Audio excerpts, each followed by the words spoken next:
반갑습니다. 샤랄라 DJ입니다. 이번에는 탈무드의 여러 가지 이야기들을 소개해 드릴 거예요. 재밌게 들어주시고 구독 부탁드립니다.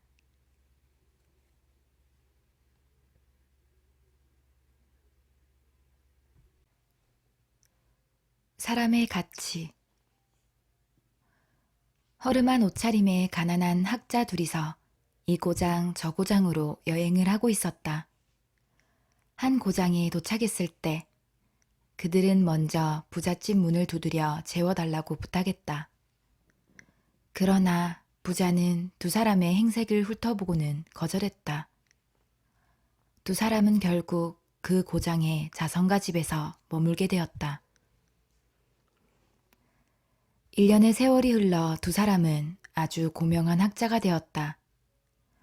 두 사람은 또 함께 여행을 하다가 전에 왔던 고장에 이르렀다. 마침 그들은 거절했던 부자를 만났다. 부자는 두 사람이 타고 있는 말이 훌륭한 종자라는 것을 알아차렸기 때문에 감동하고 또 두 사람이 매우 고명한 학자임을 알고는 재워주겠다고 자청했다. 그러자 두 사람은 부자의 제의를 한마디로 거절했다. 부자는 자기 집이 그 고장에서 제일 훌륭한 집이며 그 고장을 대표하여 손님을 유숙시키고 있다고 덧붙였다. 두 학자는 이렇게 말했다. 그렇다면 그 말씀이 고마우니 이 말을 재워주셨으면 합니다. 말을? 당신들은 왜 싫다는 거죠? 실은 우리들은 1년 전에 가난하고 이름도 없던 시절에 이 고장을 지나게 되었는데 당신 집 문을 두드렸다가 거절당한 일이 있습니다. 지금은 우리들의 좋은 옷차림과 훌륭한 말을 보고 재워주시겠다는 것이지요. 그러니 이 두 마리의 말을 하룻밤 묵게 해줬으면 합니다.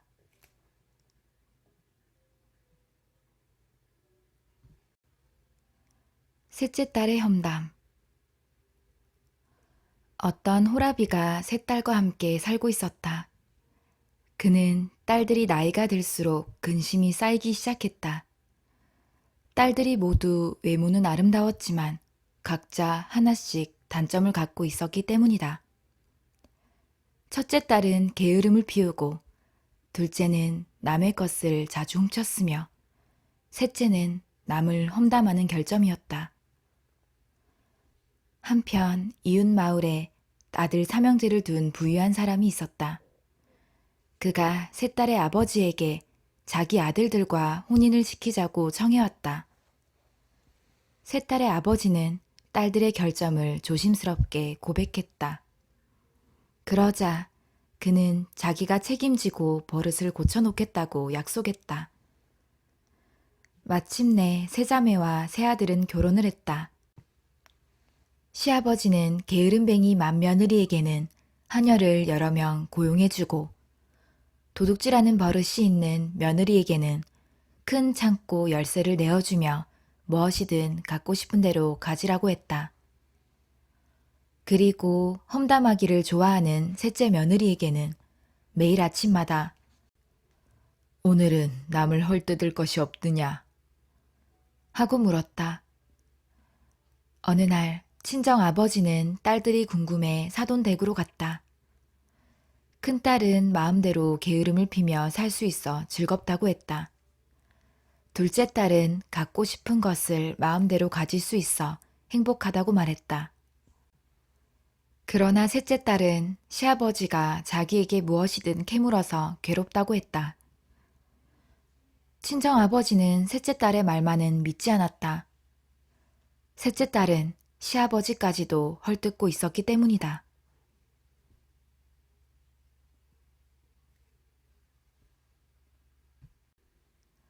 세 가지 현명한 행위. 평소 자식에게 세 가지 현명한 행위를 해야만 유산을 물려주겠다고 말해오던 어떤 학자가 있었다. 그런데 그만 여행하는 도중에 병이 들어 여간의 침대에 눕게 되었다. 그는 자신이 살아날 가망이 없음을 알고 여관 주인에게 유언했다. 이제 곧 난 죽을 거요. 내 사망 소식을 듣고 자식이 찾아오거든 내 소지품을 전해주시오. 하지만 세 가지 현명한 행위를 하지 않거든 절대 내 소지품을 주어선 안 됩니다. 난 늘 내 자식에게 그렇게 말해왔었으니까요. 학자가 죽자 여관 주인은 학자의 아들에게 소식을 전했다. 그러나 학자의 유언대로 여관 위치는 알려주지 않았다. 아들은 아버지가 사망한 마을로 찾아갔다. 아들은 자신의 지혜로 여관을 찾아야만 했다.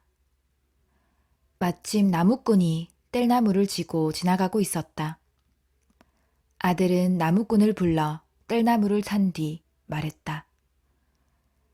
이 나무를 여행 중이던 학자가 죽은 여관으로 배달해 주시오.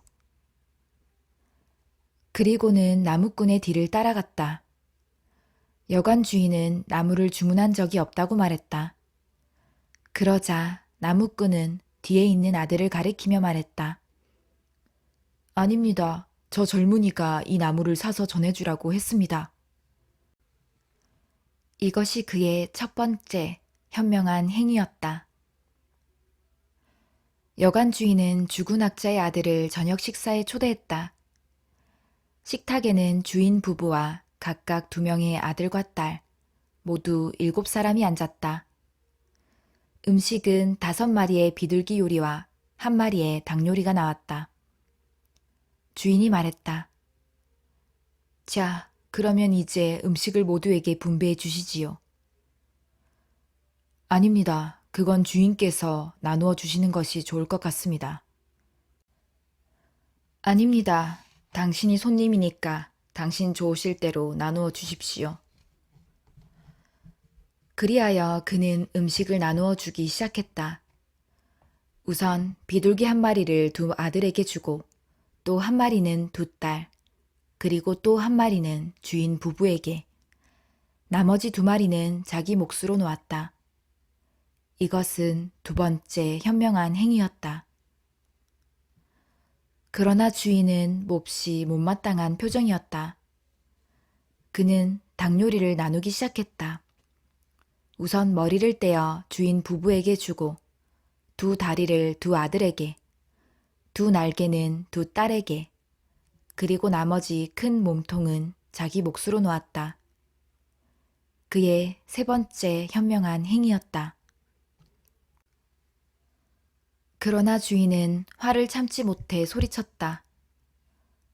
당신네 마을에서는 이렇게 하오? 비둘기 요리를 나누어 줄 때는 참았지만 닭 요리를 나누는 걸 보니 더 이상 못 참겠군. 도대체 이렇게 예의 없는 행동이 어디 있어? 죽은 학자의 아들은 말했다. 전 애당초 음식 나누는 일을 거부했지만 주인께서 부탁하시기에 최선을 다해 나눈 것입니다. 그러면 제가 나눈 뜻을 말씀드리지요. 주인과 부인, 비둘기 1마리를 합쳐 셋이고, 2 따님과 비둘기 1마리를 합쳐 셋이고, 비둘기 2마리와 나를 합쳐 셋이니 이보다 더 공평하게 나눌 수는 없을 것입니다. 또한 주인 부부께서는 집안의 우두머리이심으로 닭의 머리를 드렸고, 2 아드님은 집안의 기둥이므로 다리를 주었고, 2 따님은 머지않아 날개가 돋아 시집갈 것이므로 날개를 주었습니다. 그리고 저는 배를 타고 이곳에 왔고 또 배를 타고 돌아가야 하기 때문에 배처럼 생긴 몸통을 가진 것입니다. 노여움을 푸시고 이제 제 아버지의 유산을 내어주시지요.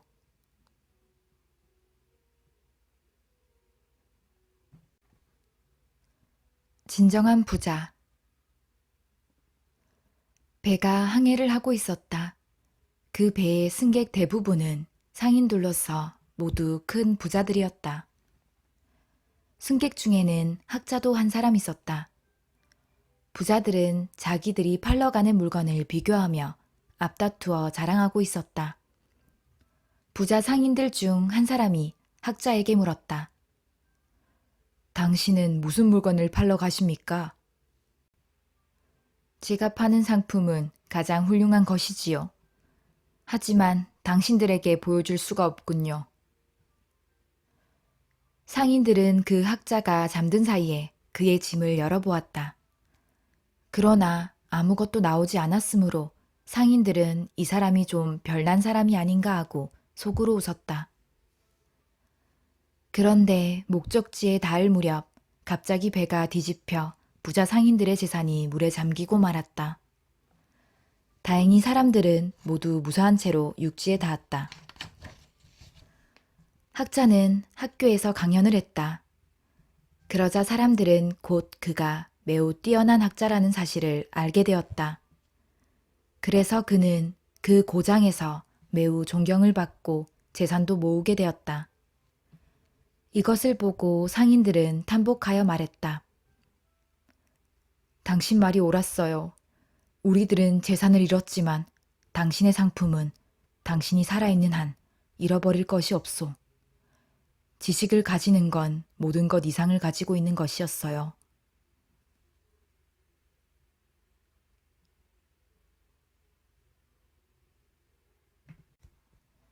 새 친구. 어느 날 한 사나이가 왕의 부름을 받았다. 그 사나이는 혹시 자신이 기억하지 못하는 죄가 있어 벌을 받게 되기라도 할까봐 혼자 가기를 두려워했다. 그런데 그 사나이에게는 새 친구가 있었다. 첫 번째 친구는 그 자신이 몹시 소중하게 여겨왔기 때문에 그는 그 친구를 제일 친한 친구라고 생각하고 있었다. 두 번째 친구 역시 사랑하고 있었지만 첫 번째 친구처럼 소중하게 여길 정도는 아니었다. 그리고 세 번째 친구는 친구라고 생각은 했지만 별로 관심을 갖고 있지 않았다. 그는 먼저 가장 소중한 첫 번째 친구에게 가서 사정 이야기를 하고 함께 가달라고 부탁했다. 그러나 그 친구는 이유를 말하지도 않고 거절했다. 난 갈 수 없어. 이번에는 두 번째 친구에게 부탁했다. 궁궐문까지는 함께 갈 수 있지만 그 이상은 나도 갈 수 없어. 그러나 세 번째 친구에게 부탁했을 때 친구는 말했다. 기꺼이 같이 가주지. 자네는 아무 죄도 지은 것이 없으니까 조금도 두려워할 것이 없네. 내가 함께 가서 임금님께 그렇게 말씀드려 주겠네. 첫 번째 친구는 재산이다. 두 번째 친구는 친척이고 세 번째 친구는 자신의 선한 행위였다.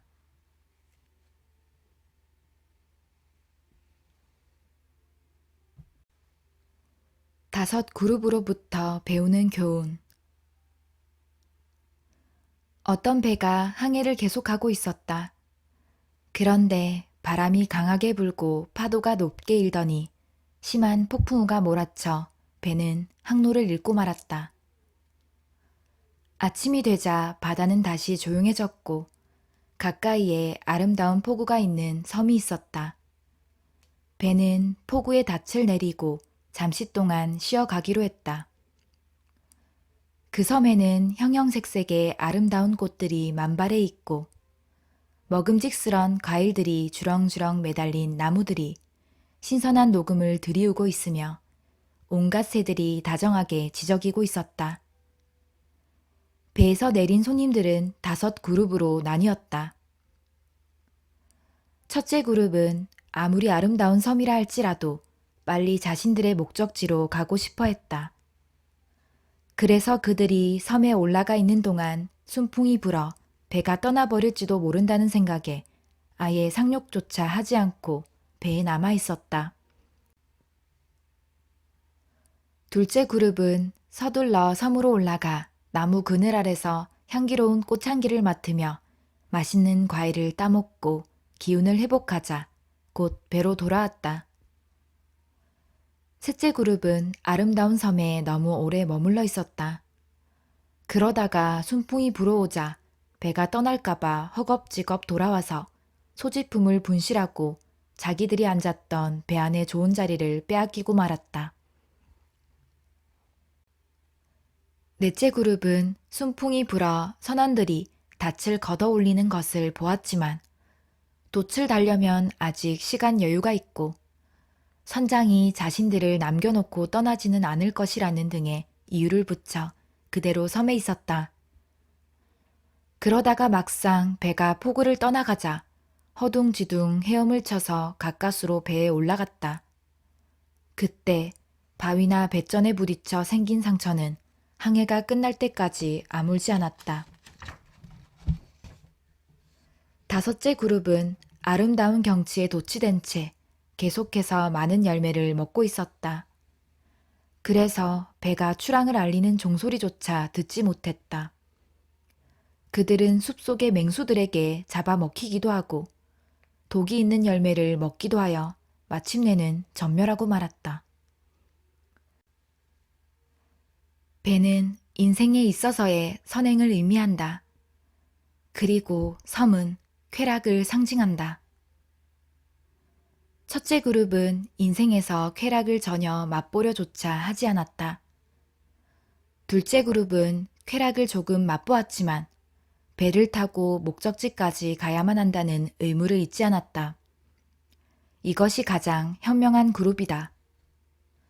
셋째 그룹은 쾌락에 지나치게 빠지지 않고 돌아오기는 했지만 역시 고생을 했으며 넷째 그룹은 결국 선행으로 돌아오기는 했지만 그것이 너무 늦어 목적지에 도착할 때까지 후유증이 아물지 않았다. 그러나 인간이 빠지기 쉬운 것은 다섯째 그룹이다. 일생 동안 허영을 위하여 살거나 앞날의 일을 잊어버리고 살면서 달콤한 과일 속에 독이 들어있는 것도 모르고 먹게 마련이다.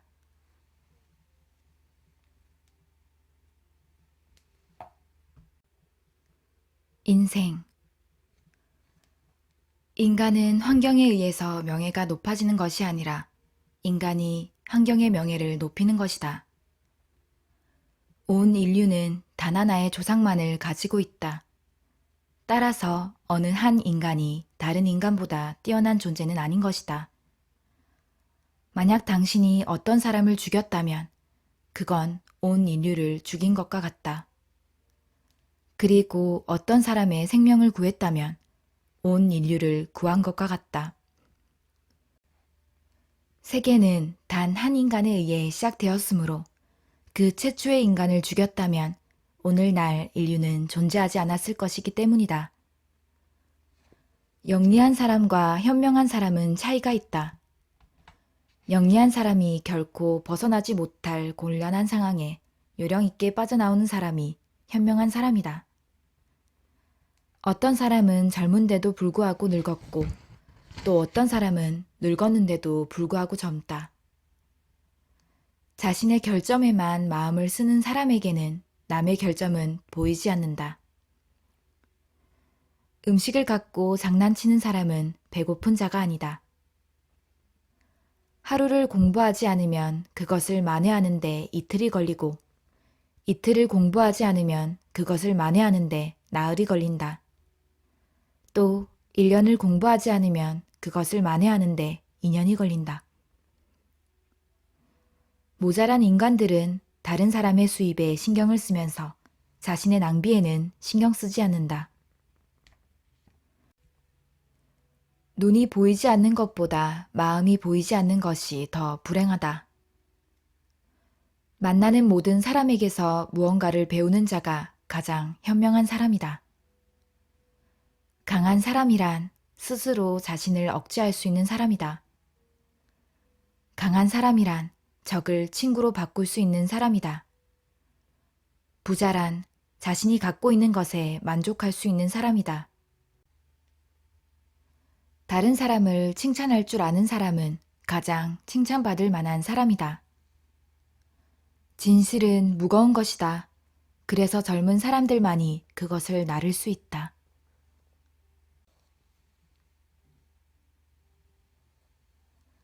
친구와 우정. 아내를 선택할 때는 수준을 한 단계 내리고 친구를 선택할 때는 수준을 한 단계 높여라. 친구가 화났을 때 달래려고 하지 말고 슬픔에 잠겼을 때는 위로하려 하지 말라. 만약 친구가 채소를 가지고 있다면 고기를 전해주라. 친구가 당신에게 꿀같이 달콤하더라도 그것을 전부 빨아먹지는 말라.